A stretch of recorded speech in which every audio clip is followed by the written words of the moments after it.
उत्पन्न हुआ, फिर वर वधू का ग्रंथि बंधन हुआ। करिहोम विधिवत गांठ जोरी। राम जी के पटुका को और किशोरी जी के आंचल को सखियों ने बांधा, एक गांठ दिया, ग्रंथि बंधन लोक रीति। किसी ने कहा वर वधू के बीच में, दो प्रेमियों के बीच में तीसरे को गांठ नहीं डालना चाहिए। कहते दो प्रेमियों के बीच में गांठ डालना ये कोई अच्छा काम नहीं है। और सखियों ने क्या किया, बोले वर वधू के दोनों के बीच में गांठ लगा दी, उसका आंचल, उसकी चुनरी, और दोनों में गांठ बांध दिया। कहते हैं दो प्रेमियों के बीच में गांठ नहीं होनी चाहिए, लेकिन ये गांठ जो विवाह में बांधी जाती है, इसमें बड़ा रस है। दुनिया में जितनी गांठ है उसमें रस नहीं होता। गन्ना बहुत मीठा होता है, लेकिन गन्ने की जहां गांठ होती वहां रस नहीं रहता है।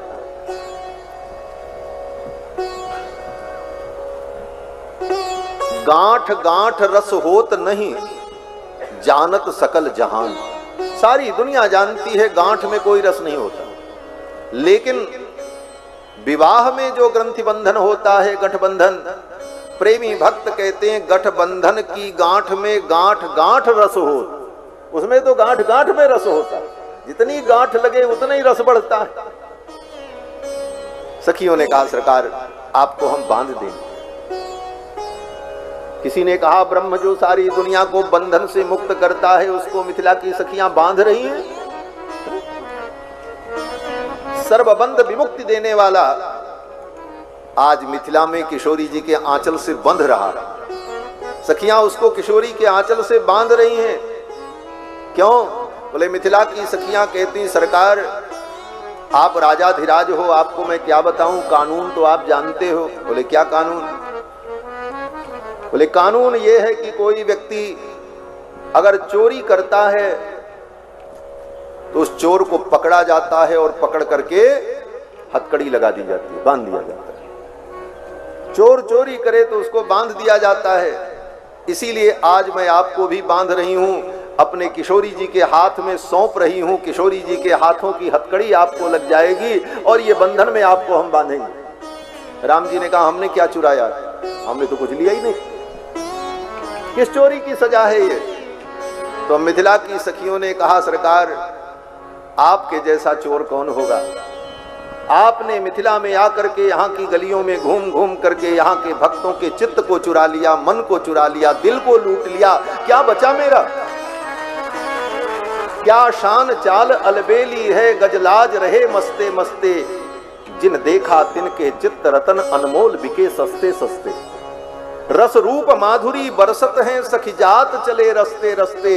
राम लला नृपनंदन ने दिल लूट लिया हंसते हंसते। हंसते हंसते मिथिला वासियों के दिल को लूट लिया रघुनाथ जी ने। सखियों ने कहा इसलिए आज आपको बंधन में डालना ही पड़ेगा। सखियों ने दुल्हा सरकार को बांधा। सखी कहती आज इनको बांधो। मिथिला की सखियां कहती हैं मैथिली का पद है, बस केवल एक लाइन हम कहेंगे, कुछ लोग अर्थ समझ पाएंगे, कुछ नहीं भी समझ सकते हैं। शुद्ध मैथिली का पद है अनका कहल की ऐला महल, चारों लालन के बंधियों ने है। मिथिला में घूमी घूमी सेखी दिखौलन। मिथिला की गली में घूम घूम करके इन्होंने सेखी दिखाई। आज इनको हम बांध देते हैं। बूझे तो कतिक मिथिलानी में बल। आज ये बूझ जाएंगे, समझ जाएंगे कि मिथिलानी में कितना बल है। ये मिथिलानी भक्तानी में बड़ा बल है, हम तो इनको बांध देंगे। और मिथिलानियों ने ठाकुर जी को बांध दिया। सखी कहती है कि दुल्हा सरकार को अलका कहल किए ऐला महल, चार लालन के पतियों नहे। अलका कहल किए ऐला महल, चार लालन के पतियों नहे। बांधु सखी बंधन प्रबल कसी लालन के बंधियो नहे। बांधु सखी कसी बंधन प्रबल कसी लालन के बंधियो नहे। अलका कहल किए अला महल चार लालन के बंधियो नहे। अलका कहल किए अला महल चार लालन के बंधियो नहे। सखी ने कहा, स्नेह लता के चित के चोरौलन।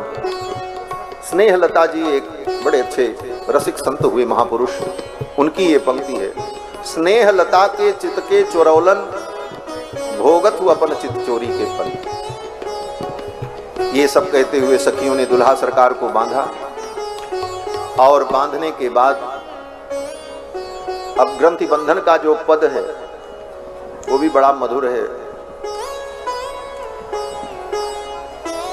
बर के पटुका के कोर सिय के चुनरी के छोर।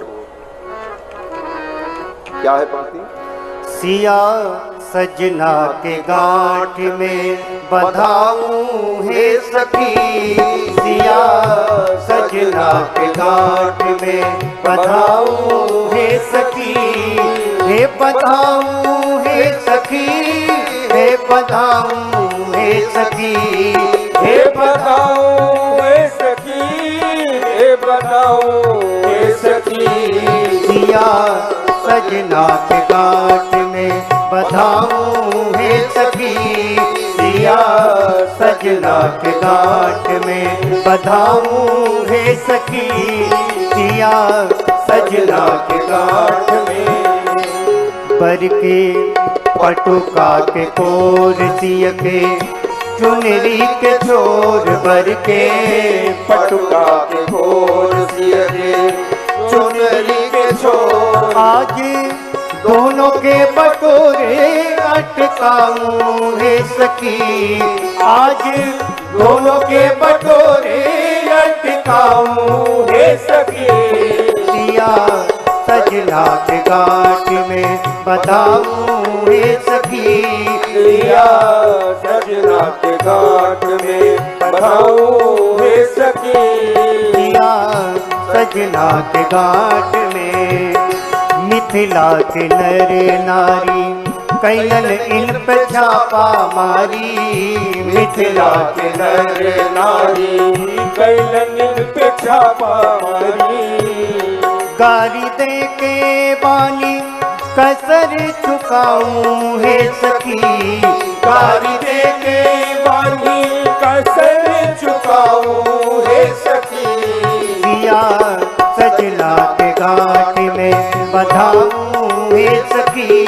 सिया सजना के गांठ में बंधाऊं हे सखी।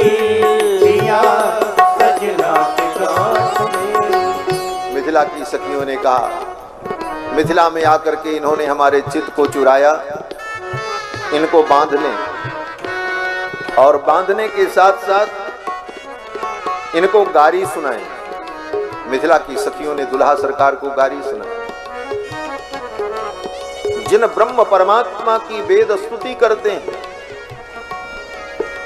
अखिले हे अप्रत्यनीक कल्याणिक तान श्वेतर समस्त वस्तु विलक्षण, इन विशेषणों से जिनको विभूषित किया जाता है उन भगवान को मिथिला की सखियां गारी देती। और वो गारी सुन करके दुल्हा सरकार मंद मंद मुस्कुराते हैं, प्रसन्न होते हैं, उनका मुखोल्लास होता है। ये कैसी गारी है? मिथिला की सखियों ने कहा, देखो ये गारी को किसने बनाया? बोले ब्रह्मा जी ने बनाया। ये गारी भी दो प्रकार की होती है। एक गारी जो प्रेम बढ़ाती है और एक गारी वो जो प्रेम समाप्त कर देती है। दो प्रकार की गालियां। इन दोनों प्रकार की गालियों को ब्रह्मा ने ही बनाया। कैसे बनाया? भक्तजन कहते हैं ब्रह्मा जी ने एक हाथ में अमृत फल लिया और एक हाथ में विष फल लिया अमृत फल और विष फल को लेकर ब्रह्मा ने ऐसे गार दिया, निचोड़ दिया। जब गार दिया तो उससे जो रस टपका वही गारी बन गई।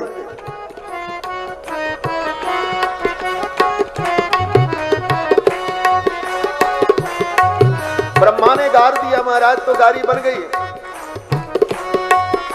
कहते हैं जो अमृत फल को गारने से गारी निकली वो कौन गारी है? बोले वो गारी ससुराल की गारी है जो सुन करके दूल्हा प्रसन्न होता है। और जो विष को गारने पर गारी निकली वो गारी कौन है? बोले जो गारी किसी को सुना दो महाराज तो जेल की हवा खानी पड़ेगी, जेल भी जाना पड़ सकता है। ये अंतर है। अमीय गारी गार्यो गरल, अमृत और विष को गार करके ब्रह्मा ने गारी बनाई। बैर प्रीत की जननी जानत सब संसार, संसार जानता है एक गारी प्रीति को बढ़ाती है और एक बैर को बढ़ाती है।